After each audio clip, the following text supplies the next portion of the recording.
I was still in a hospital gown, an IV in my arm, my newborn daughter sleeping beside me in a plastic bassinet, when I drafted the email. My hands were trembling, not just from the epidural wearing off, but from rage. The subject line, "Your partner of the year just abandoned his real family," I attached everything. The DNA results proving the baby was his, the birth certificate listing him as the father. Screenshots of our messages, including the one he sent me, while I was literally pushing out our daughter, saying, "You were just a mistake I couldn't undo." And to top it all off, I included a screenshot of his mother's text after she came to the hospital not to see the baby, but to coldly retrieve the custom leather diaper bag I had ordered as a surprise for him. She looked me in the eye and said, "My son has a real family now. Don't make things harder for yourself." That was the moment everything in me snapped. You want a new family? Fine. But I'll make sure everyone around you knows exactly what kind of man you really are. Pushpin call to action. What would you have done if your partner did this to you? Comment your city. I want to know where the real ones live. Let me back up. You need the full story. I met Drew, not his real name, in Kansas City, Missouri, at a bar downtown. I was working as a nurse at the time, night shifts at St. Luke's, and he was a charming lawyer who said he liked women who had real jobs. Not Instagram influencers. Not trust fund babies. I believed him. We started dating fast. Within a few months, we moved in together. He proposed after 11 months. The ring was stunning. Everyone said we looked perfect. The first red flag came when I met his mom, Marcy. She shook my hand and immediately said, "Oh, I pictured someone taller." I laughed it off. But that wasn't the last jab. At dinner, she asked if I had any plans to go back to school for something better than nursing. I swallowed my pride. For Drew, 6 months into our marriage, I got pregnant. It wasn't planned, but Drew said he was happy. "We're married, it's perfect timing," he told me, except he got more and more distant. Long hours at work, last-minute business trips. No interest in doctor appointments or nursery shopping. I started feeling crazy. So I did something I never thought I'd do. I snooped. I went through his laptop while he was in the shower one weekend and found a hidden folder of photos. Him with another woman, same one in every picture. Sometimes with her toddler son, sometimes with her pregnant belly. One picture showed them at a pumpkin patch with a sign that said "Baby 2 due October." I was due in October too. I confronted him that night. He didn't deny it. "She's the one I love," he said. "You were just a mistake I couldn't undo." Then he left. Didn't come home, didn't respond to texts. Didn't answer when I called from the hospital the day I went into labor. But I knew where he was. Instagram gave it away. He was tagged at a baby shower. Not mine, hers, smiling with that same woman, cutting into a cake with blue frosting. I watched it all unfold on my phone screen between contractions. I'm not going to lie to you. I wanted to disappear. But something about Marcy showing up to claim the diaper bag like I was just some side chick who'd served her purpose made something inside me click. I wasn't going to go down quietly. Not for Drew. Not for his new family. So I gathered every receipt. And I sent them to his law firm's managing partners, HR the other partners, the firm's public relations contact, his LinkedIn connections, and yes, his new fiancée. I made sure she saw the timestamp on his text to me. The one that came in 5 minutes after he posted that smiling photo of their baby shower cake. I didn't hear back from her. Not right away. But 2 days later, I got an email from a burner address. All it said was, "We need to talk." Opening the email from the burner account felt like opening a door to something radioactive. The subject line, just one word. "Liar." Inside, the message was short. "You think you know everything. Meet me at the Panera on Main and 43rd. Tomorrow, 3 p.m., come alone." It was signed C. I knew exactly who C was, Cassidy, the other woman. The fiancé, the one he chose. I shouldn't have gone. Every part of my rational brain said don't. But something in me needed to look her in the eye, see what he threw his life away for. I showed up the next day in loose jeans and a nursing top with spit-up stains. No makeup, no filter, just me raw and angry and exhausted. She was already sitting there when I arrived, wearing a blazer like she was on her way to a board meeting. Her baby bump was visible. She looked normal, human, which made me hate her a little less, but only a little. "You're braver than I thought," she said, sliding a cup of coffee toward me. "Or dumber."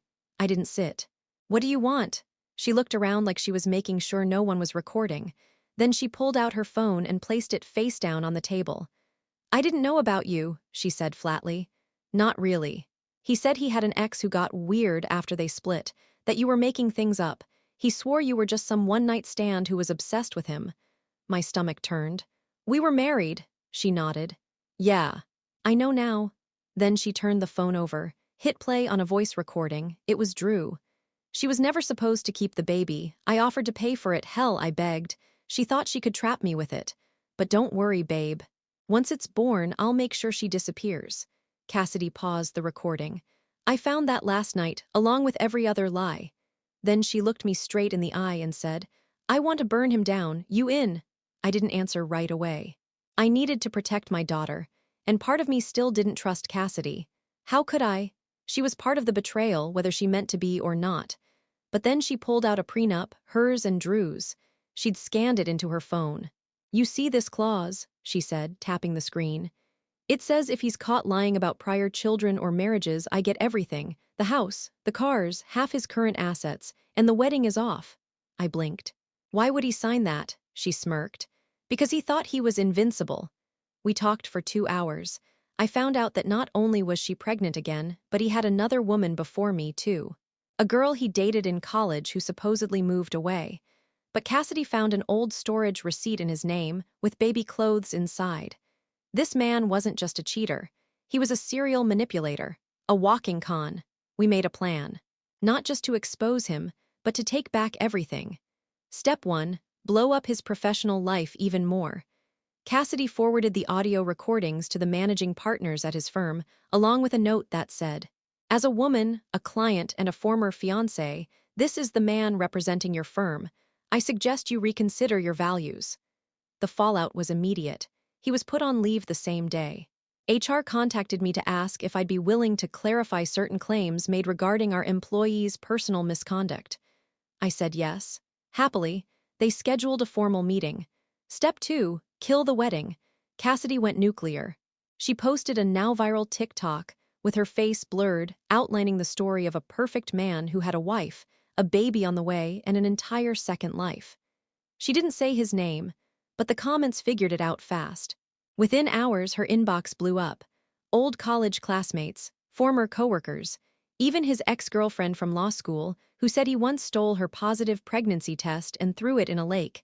This man was deranged. Step 3. Use the legal system. I filed for child support, filed for emotional distress, and, thanks to Cassidy's support, filed a restraining order based on his voice messages and past threats. With his professional reputation shot, and now multiple women coming forward with similar stories, I knew the judge would take it seriously. Cassidy, meanwhile, enforced the prenup clause. Drew tried to fight back, claimed the documents were misinterpreted, hired a new lawyer, showed up at my house once, banging on the door, screaming about how I ruined his life. Too bad for him, I had a Ring camera. And I sent that footage straight to the police.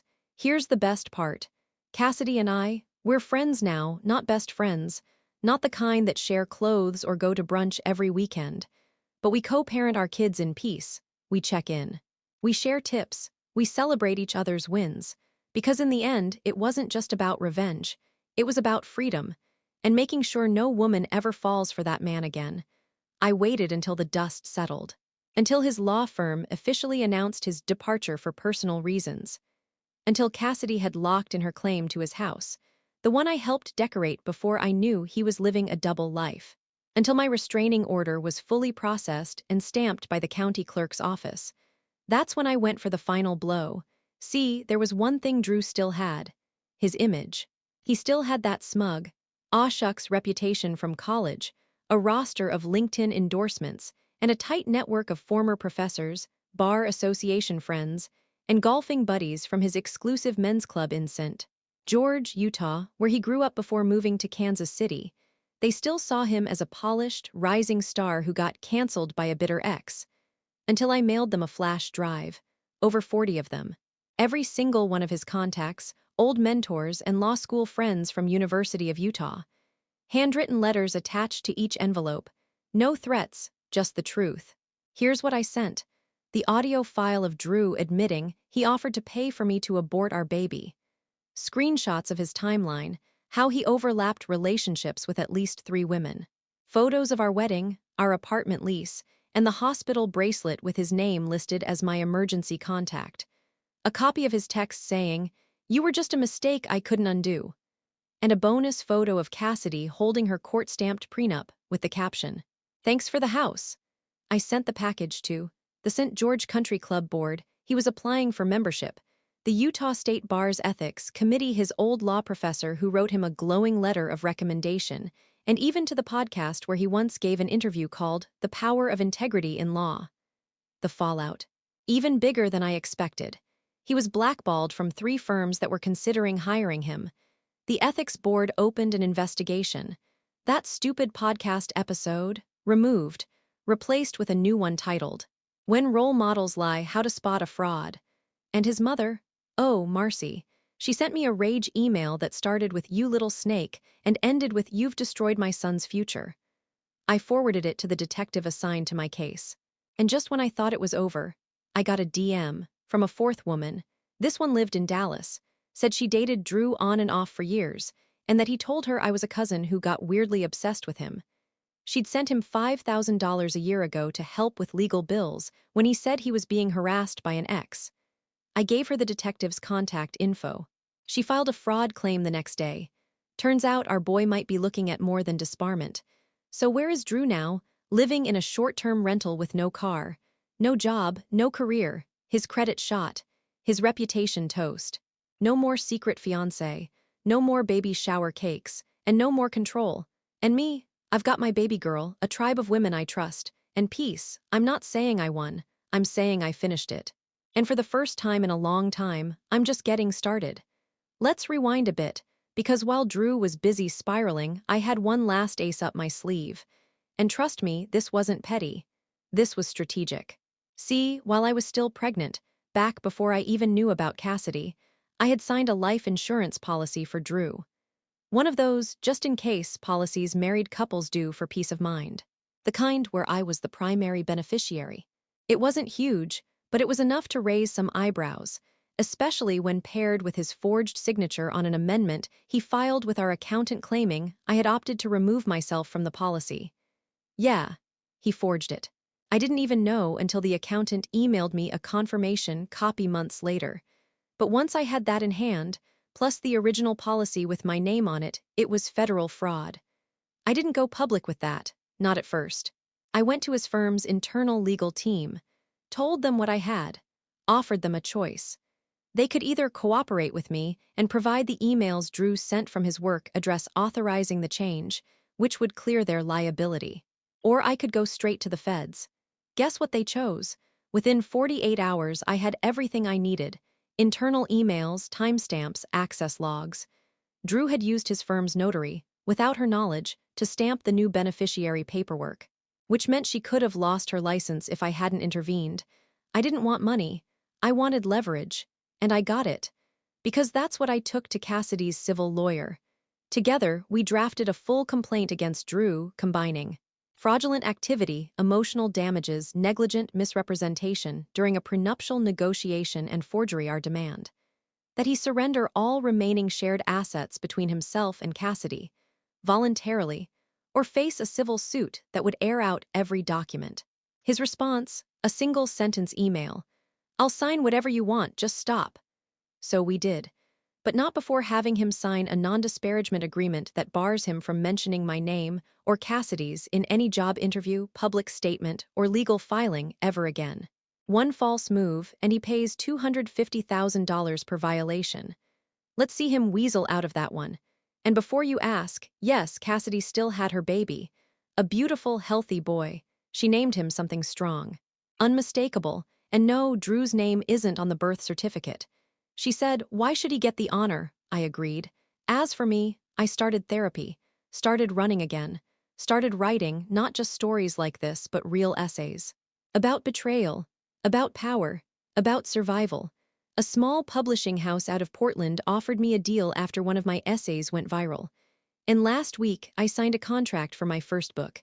It's not just about Drew. It's about women like us.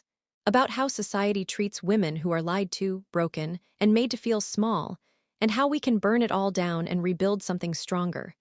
So if you're reading this and someone's ever made you feel like a mistake, just know they're the mistake, and you're the reckoning. His name was Ronald Vance, a smug, tan-skinned senior partner at Drew's former firm in Kansas City. Always wore suspenders, drank top-shelf scotch before noon, and acted like the courtroom was his private stage. He and Drew were close. Mentor close. Too close.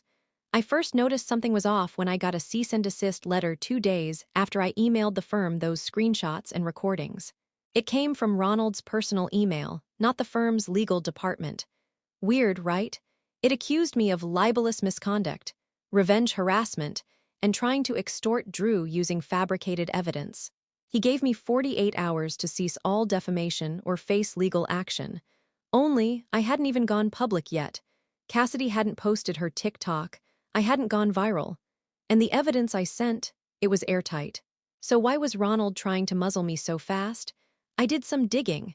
Turns out, Ronald had co-signed Drew's loan for the new office space he was planning to open as part of a firm expansion. You read that right.